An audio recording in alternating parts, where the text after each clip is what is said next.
Jatuh cinta. Pembalasan anak laki-lakiku. Part 46. POV Autor.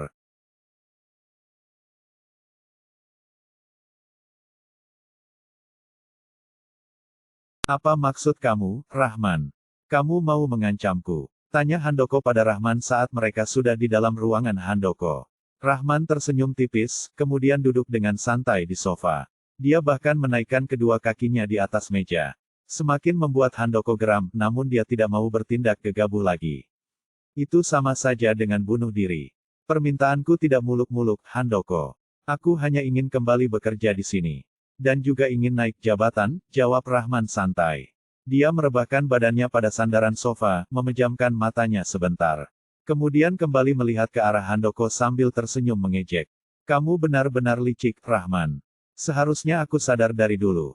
Tapi kamu terlalu pintar bersandiwara, gumam Handoko membalas tatapan Rahman tajam. Dia sangat menyayangkan sifat Rahman yang sangat egois. Andai dia tahu sifat sahabatnya dari dulu seperti ini, pasti Handoko akan berpikir dua kali untuk berteman dengannya. Haha. Kamu terlalu bodoh Handoko, balas Rahman sambil tertawa jumawa. Aku tidak akan memenuhi semua permintaan kamu. Jadi silakan pergi dari sini, usir Handoko yang membuat Rahman merasa kesal.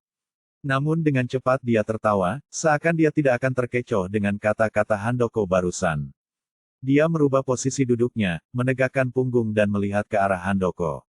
Kamu tahu resikonya bukan jika kamu menolak permintaanku, tanya Rahman lagi mengulang pertanyaannya. Sangat tahu, Rahman. Ancaman seperti ini terlalu ringan untukku. Kamu mau tahu cara uang bekerja? Ayo laporkan aku, biar kamu tahu siapa aku sekarang, balas Handoko santai. Dia sama sekali tidak terlihat gentar di hadapan Rahman. Padahal nyatanya, dia sedikit takut jika benar Rahman akan melaporkan atas tindak penganiayaan.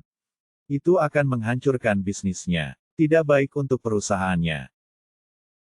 Padahal bisa saja dia menyewa pengacara terkenal untuk bisa bebas dari ancaman Rahman. Namun tetap saja, yang namanya penganiayaan. Media sosial sekarang lebih berbahaya daripada pihak berwajib. Jangan sombong kamu, Handoko. Kamu pikir aku takut? Ingat perusahaan kamu sedang jadi taruhannya sekarang, ucap Rahman lagi sambil tertawa mengejek. Handoko kembali mengepalkan tangannya erat, dia semakin membenci sikap Rahman yang ternyata jauh lebih licik dari perkiraannya. Terserah.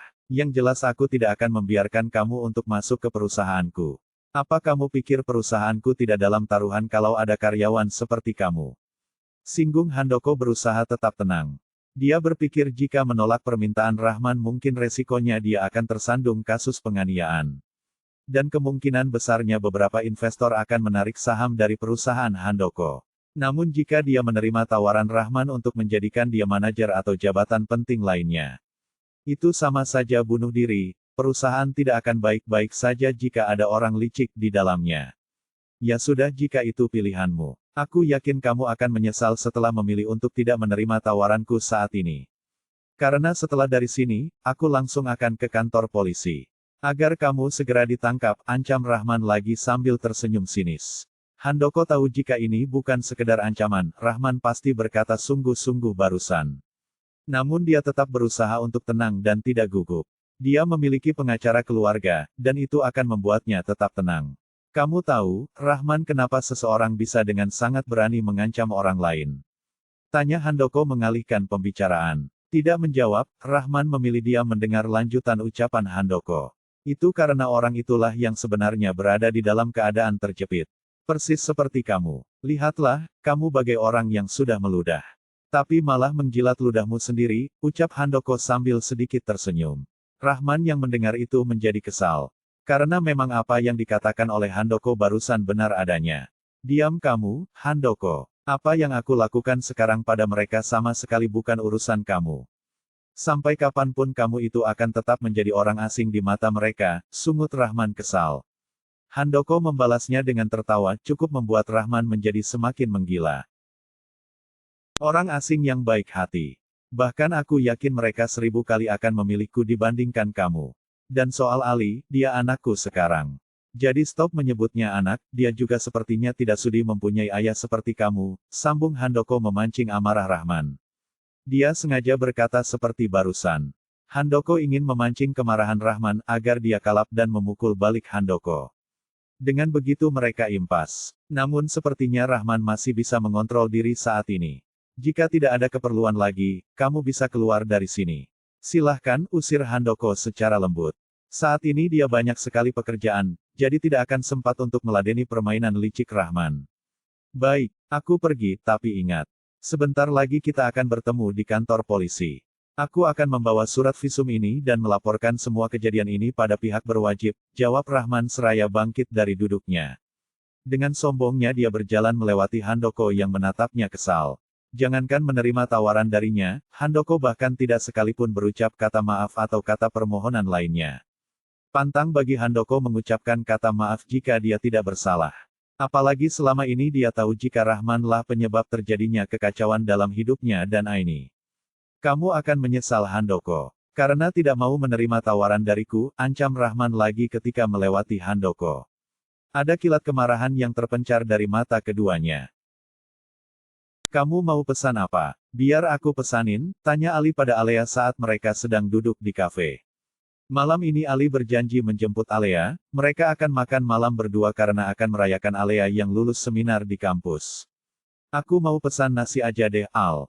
Soalnya aku belum sempat makan dari tadi siang, jawab Alea sambil membolak-balik menu makanan di tangannya.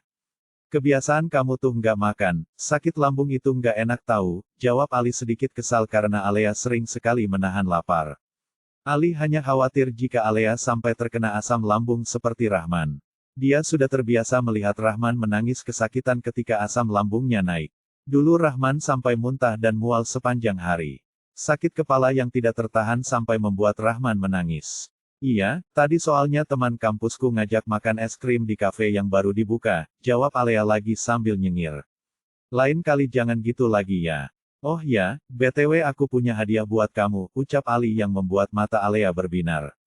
Setelah mereka memesan makanan, pelayan kafe tadi langsung pergi untuk menyiapkan pesanan mereka. Apa itu? Tanya Alea menatap Ali sambil tersenyum. Sebentar, jawab Ali seraya mengambil satu paper bag dari brand ternama. Semakin membuat Alea tersenyum-senyum sendiri. Ini buat wanita yang kedua paling cantik, ucap Ali yang membuat Alea kembali cemberut. Karena sadar kalau tadi Ali menyebutkan bahwa Alea wanita yang cantik tapi bukan menjadi nomor satu. Yang pertama siapa? Pacar kamu ya? Tanya Alea datar. Entah mengapa di dalam hatinya ada desir aneh yang tidak bisa dijelaskan. Ada rasa tidak rela ketika melihat Ali ada wanita lain yang dekat dengannya.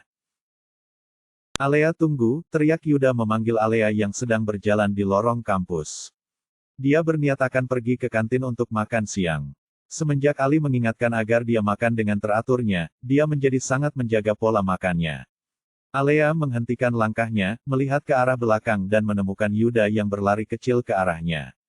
Kenapa, Yud? Tanya Alea pada Yuda saat jarak mereka sudah dekat. Mau kemana? Udah selesai kuliahnya. Tanya Yuda sambil tersenyum. Udah, tadi cuma revisi proposal seminar kemarin doang, jawab Alea santai. Aku bisa ngomong berdua nggak sama kamu. Ada yang pengen aku omongin, tanya Yuda penuh harap. Dia melihat sekilas ke arah Nani, temannya Alea yang juga berada di sampingnya. Mengerti jika Yuda ingin berdua saja dengan Alea, dia segera pamit dari sana. Al, gue pulang duluan deh. Lo bisa pulang sendiri kan nanti? Tanya Nani pada Alea yang masih bingung. Bisa, nanti biar gue aja yang ngantar Aleanya, jawab Yuda cepat. Kebetulan Alea tidak membawa mobilnya, karena sedang dipinjam oleh supirnya untuk pulang ke kampung. Nani yang mendengar itu segera pergi dari sana, meninggalkan Yuda dengan Alea. Setelah Nani menjauh, Alea langsung menanyakan hal penting apa yang dimaksud oleh Yuda. Mau ngomong apa, Yud? Tanya Alea sambil menyelipkan anak rambut yang diterpa angin. Kita ngomongnya di kantin aja ya, jawab Yuda sambil menggandeng tangan Alea lembut. Tapi dengan cepat Alea menarik tangannya. Itu membuat Yuda sedikit tersentak, kemudian kembali bersikap seperti biasa. Padahal dulu Alea tidak pernah menolak jika Yuda memegang tangannya. Kamu mau pesan apa, Al? Bakso. Tanya Yuda ketika mereka sudah duduk di kantin kampus. Aku mau makan nasi, Yud, jawab Alea yang membuat Yuda sedikit tertegun. Karena biasanya Alea tidak pernah bisa menolak yang namanya bakso. Tapi akhir-akhir ini Yuda merasa Alea sedikit berbeda.